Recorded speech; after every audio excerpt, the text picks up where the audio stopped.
click on the workspace menu and then select data burn in.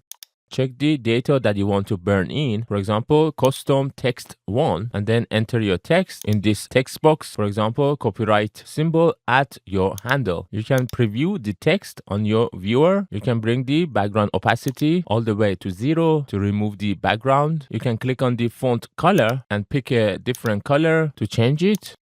And then you can also adjust the X and Y position of the burn-in data so that it would not be on the way. And also to make it less distracting, move the text opacity slider to a value around 0.33. And once you're happy with your burned-in data, click on the 3 dots in the top right corner and then select Save as New Preset.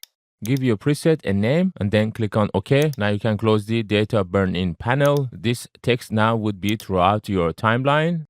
Go to the deliver page, expand the advanced settings section, and then scroll down all the way to the bottom. And here you could see the option for data burn in. Click on the drop down and change it to your data burn in preset that you have just recently saved. And also make sure to update your preset with the new data burn in preset so that whenever you select the preset, it would automatically include your data burn in. And then after adding to render queue and then clicking on render all, and after opening the video, you could see our text is now appearing on the video, which could protect your video from getting used by others without your permission.